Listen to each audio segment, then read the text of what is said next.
Where are you going, Holmes? Have you been invited somewhere? We have been invited, Watson. We have. Where to? To the Baker Street Irregulars' annual dinner. They sent us an invitation. It is on the table. A dinner? How could those street urchins afford anything like that? I can't understand your interest in them, Holmes. They're dirty. They wouldn't hesitate to steal your wallet. Watson, you should be excited. It is a secret dinner. Its location changes every year. Read the menu. Sounds mouth-watering. All right. We, the secret police of Baker Street, invite you, Sherlock Holmes, and Dr. Watson to our annual dinner. Menu, entree, frozen rat head salad. Is this a joke? Not at all. Pray continue. Main course, sow's udder in Danny Nutcracker's way. Sounds disgusting, Holmes. Hedgehog goulash. Street turnips in homemade juice. And it goes on. I can hear them on the stairs now. Oh, we can't go there. We can't eat that. Watson, you'll hurt the feelings of those poor children. We have to go. Oh, Mr. Holmes. It is fine, Mrs. Hudson. Mr. Holmes! Wiggins, Dr. Watson is getting ready. He will be delighted to join us. You don't look well, my young man. Is there something wrong? Don't tell me the dinner is cancelled. Mr. Holmes, it's my brother Leighton. He's in a prison cell. They say he's killed 2 men. You have to help us, Mr. Holmes, because I know he didn't do it. Where is he now?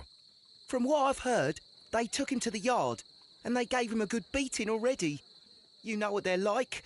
They'll hang him. They won't look any further. Holmes, we have to help him. Well, and forget about the dinner. Wiggins, I'll take the case. You're fantastic, Mr. Holmes. I'll be waiting for you at the crime scene. You'll be there, right? It's on Half Moon Street in Whitechapel. Very well.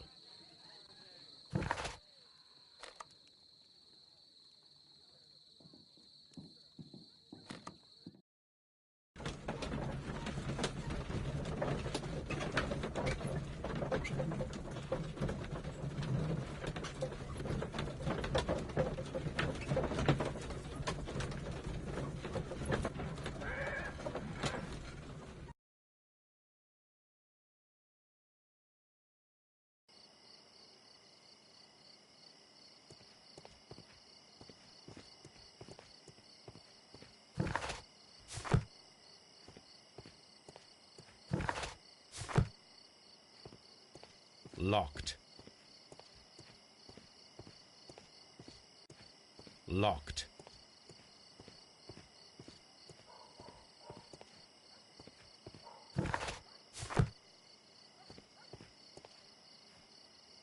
Locked.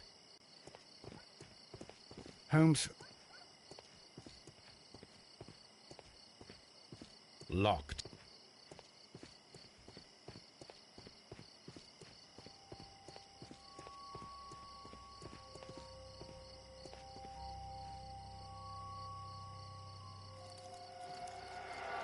Please, gentlemen, leave the scene now.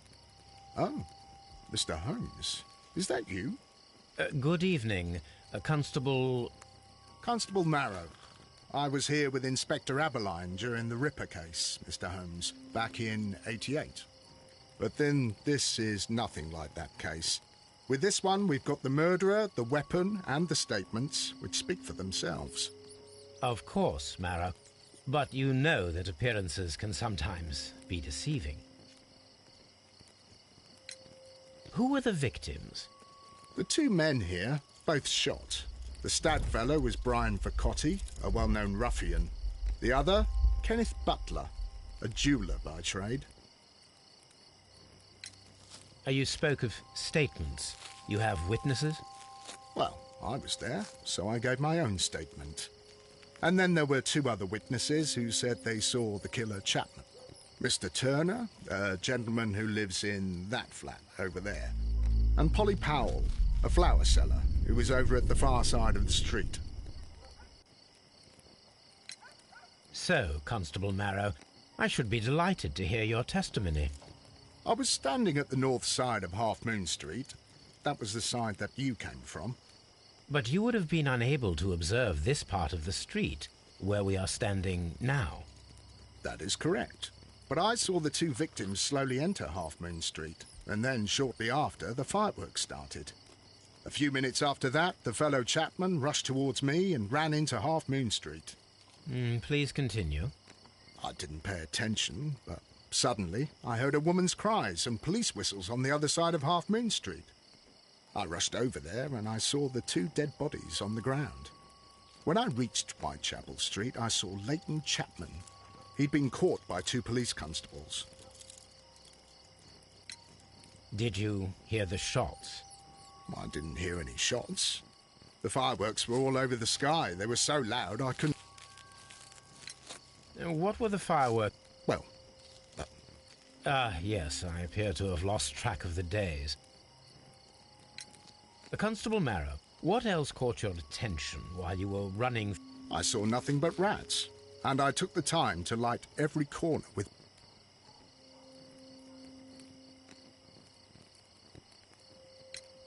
Did you happen to look up at Mr. Turner's window when you were on Half Moon Street? Yes, I saw that the window was open, but no one was there. Constable, your statements have been of great value to me.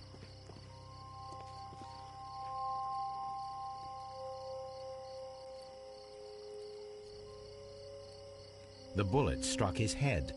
This man didn't stand a chance.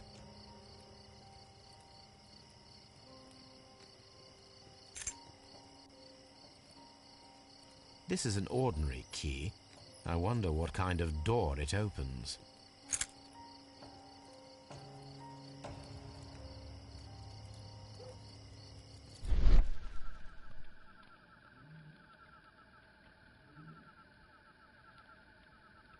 A piece of wood that has stuck between the cobblestones. Let us take a closer look.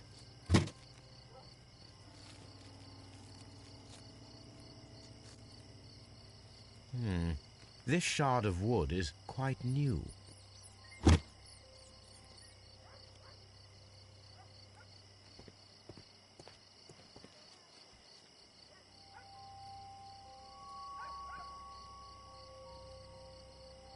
He tried to stop the bleeding with his hand. Death was not instant. The bullet penetrated his stomach, a dreadful wound.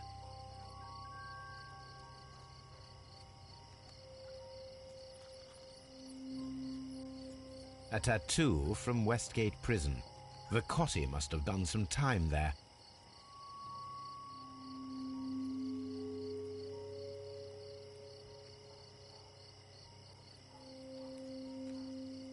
Brian Vacotti suffered greatly.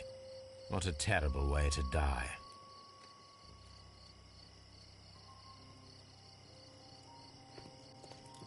It would be...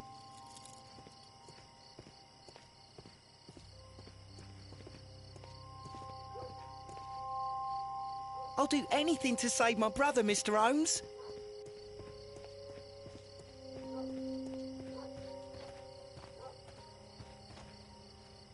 Mrs. Powell? What do you want? My name is Sherlock Holmes. I'm assisting the police with their investigation of the crime that took place this evening. Well, I've already gave my testimony, but very well. Could you tell us everything that you may have seen or heard? Yes. I was selling my flowers as usual, and then the fireworks began, in honour of Queen Victoria. I enjoyed those. But then, all of a sudden, a young lad ran out of Half Moon Street and stopped just by me. He had a gun in his hand. He was like a ghost, and all covered in blood. It was dark, but I could see him, because of the flashes from the fireworks. And then? I screamed as loud as I could. I knew that a policeman should be on duty in the vicinity. He had no time to escape. 2 constables got him.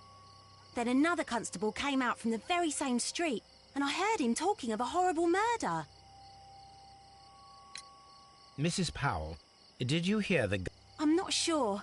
You know, what with the fireworks? Did you see anyone else leaving Half Moon? No, sir, I did not. Even with all the fireworks, I was very attentive, as I'm always on the lookout for customers. My thanks to you, Mrs. Powell.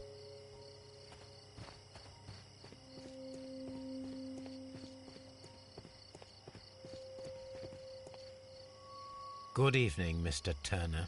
I heard Constable Marrow reply to you as Mr. Holmes. Are you that detective, gentleman? I've heard of you. And, well, I know things about this evening. Excellent. Might we hear your story? Could you tell us everything that you may have seen or heard? I was already in bed when the fireworks started. A few moments after, I clearly heard 2 gunshots from outside. Please continue. I quickly got up and I grabbed the lamp from my nightstand and I rushed towards the window. I looked down and I saw 2 bodies. And there was a man with a gun who was standing nearby. Where exactly? Well, near this body. Did he notice you? I don't think so. He rushed towards Whitechapel Street without looking around. Mr. Turner, did you see anyone else in the street? No, I saw no one but that man, the murderer, the fellow they caught. Were the 2 shots you heard consecutive? Yes, there was a very short pause between them, and they sounded different somehow.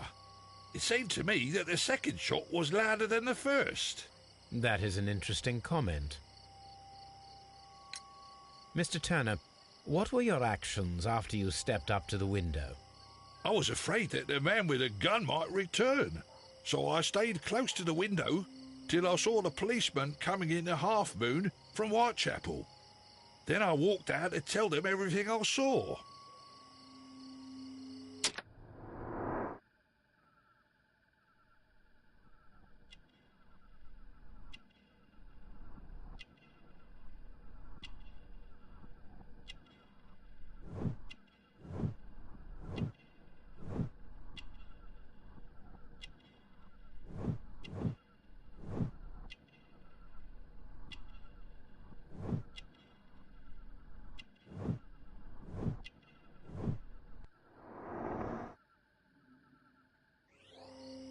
You have helped us a great deal, Mr. Turner.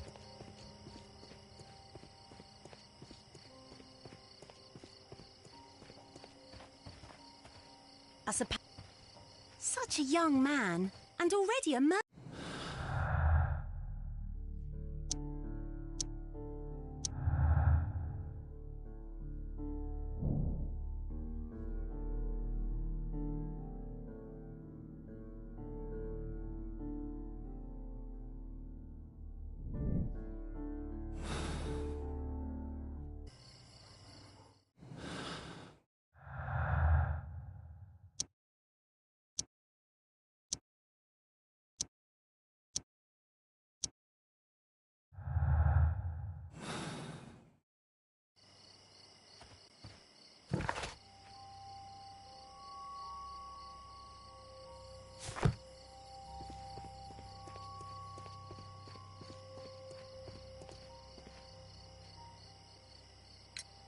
Mr. Turner, you have stated that you remained close by your window after the crime, is that correct?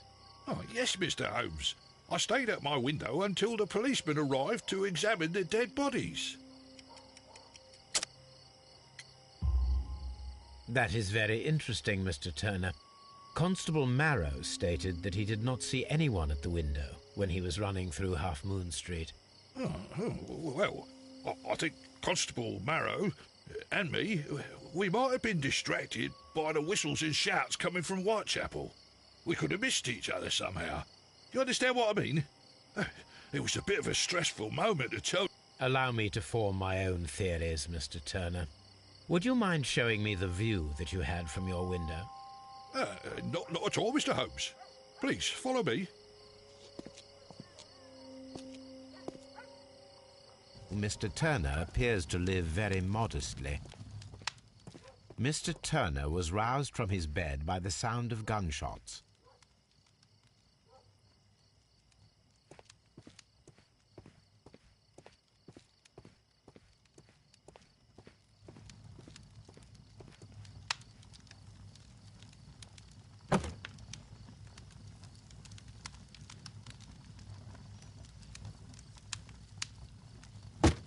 A perfect match. So, Mr. Turner broke his stick when it became stuck between the cobblestones. He did not mention that he was so near to the victims.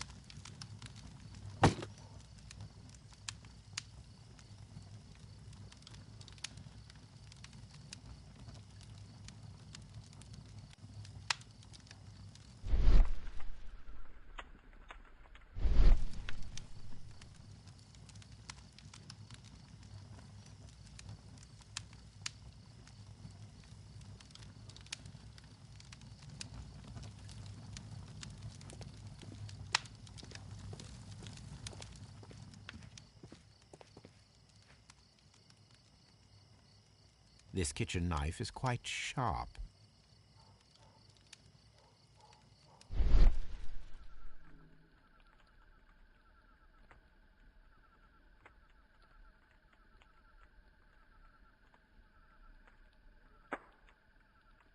There are pieces of shredded paper scattered over the table. This kitchen knife was used to cut the paper.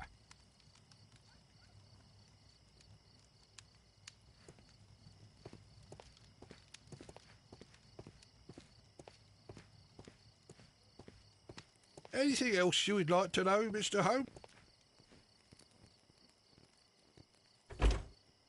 So, that's the view Mr. Turner had when he opened the window. The dead body of Kenneth Butler. Brian Vercotti's contorted corpse. Mr. Turner had a perfect view of the crime scene. He saw the bodies clearly, and Leighton Chapman standing over them.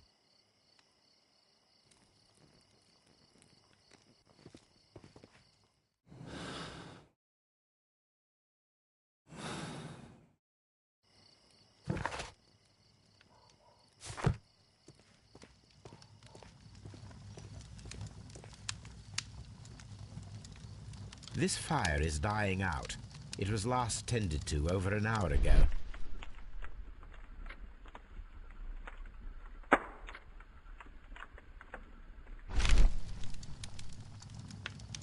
The papers are almost entirely burned. I am unable to see what's written here. These words are illegible. The papers were thrown into the fire just a short while ago.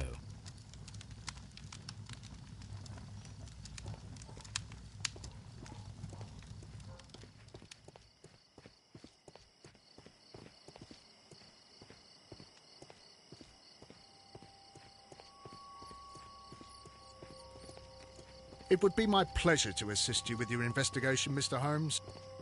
I'm always wondering what's on your mind, Holmes.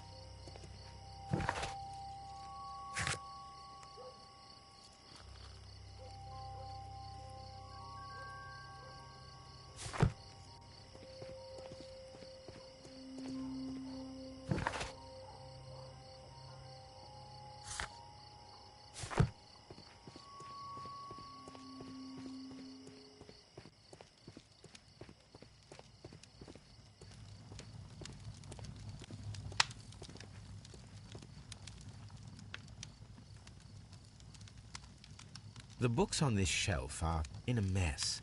It looks as though Mr. Turner was trying to find something in a hurry here a short while ago.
didn't happen this way.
So Mr. Turner used a book to hide an object that he found on Kenneth Butler's body.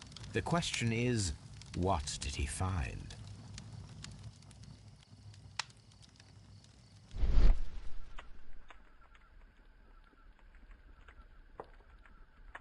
I can see prints from greasy fingers upon the cover of this book. Let us take a closer look. Well now, what a find! A precious jewel concealed inside a book. A bracelet with a unique ram's head design, a distinctive feature of ancient Grecian artifacts, probably of the Hellenistic era.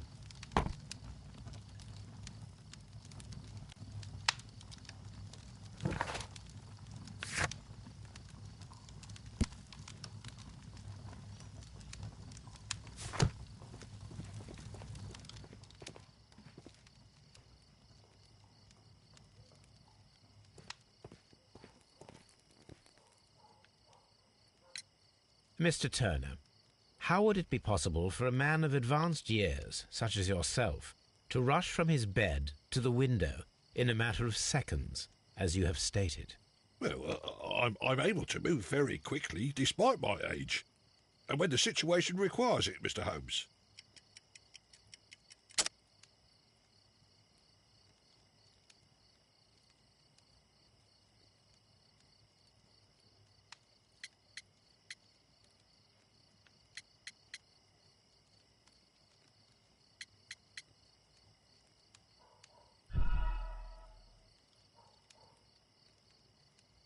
Well, I'm able to move very quickly, despite my age.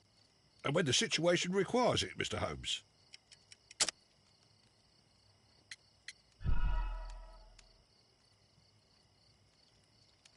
Well, I'm able to move very quickly, despite my age. And when the situation requires it, Mr. Holmes. I highly doubt that, Mr. Turner. I observe that you suffer a severe limp due to your injured right leg. It would have taken at least 10 seconds for you to approach the window. That means you could have easily missed something or someone in Half Moon Street during that time. You're right, Mr. Holmes. I could have missed something. But it did seem to me that everything happened so quickly. Time can pull tricks on you. And what of everything else that you told us? Mr. Turner, it is vital that we have your complete and true statement. Mr. Holmes, I do assure you that the other things I said were most sincere.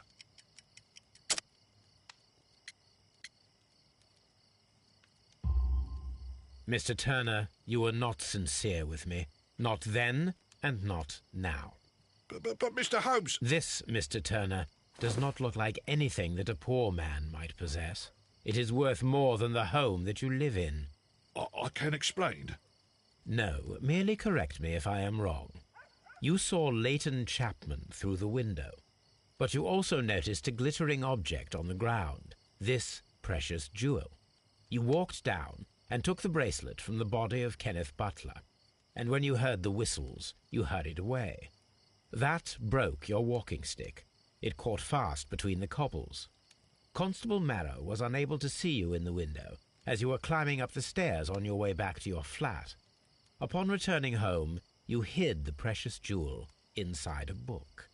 Mr. Holmes, please don't send me to prison. I didn't do anything bad. I'm just a poor man.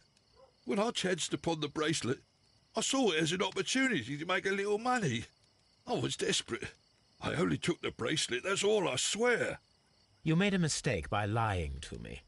But you are not a criminal. I believe that. Although I must return this bracelet to its rightful owner.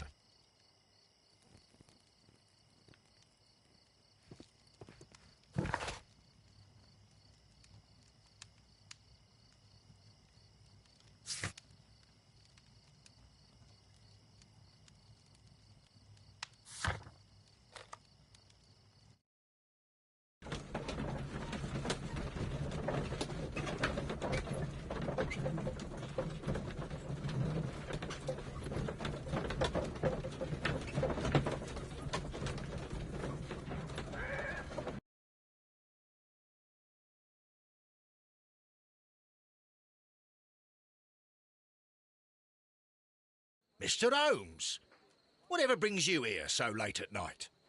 I'm interested in the case of young Leighton Chapman. He was arrested earlier this evening and accused of a double murder. I beg your pardon? That case is quite clear to the police. Or are there any new facts that we don't know about? Who knows, Inspector? Look, you are free to investigate, of course, Mr. Holmes. Chapman was arrested with a revolver in his possession, which you can find in the evidence room. The suspect himself is in custody. Did you find anything else on his person? A few personal belongings. Nothing particular, Mr. Holmes. Thank you, Lestrade.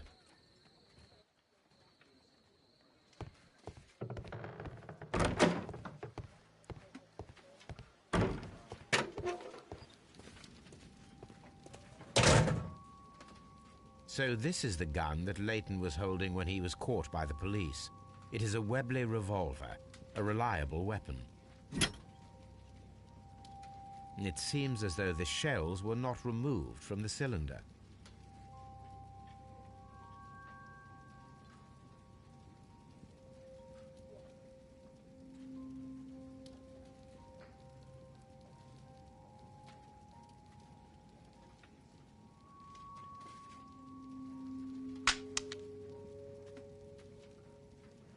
Two out of the 6 shells have been fired. There were 2 shots. A cheap watch, bought with his own money, no doubt. These cigarettes are filled with cheap tobacco, nothing interesting.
please escort this suspect for interrogation. Good evening, Mr. Chapman. Who are you? I've got nothing to say. It's all a mistake. Calm down, Leighton. I have come here to help you. To find out if you truly are innocent, as your younger brother Wiggins has told me. My brother? You know him?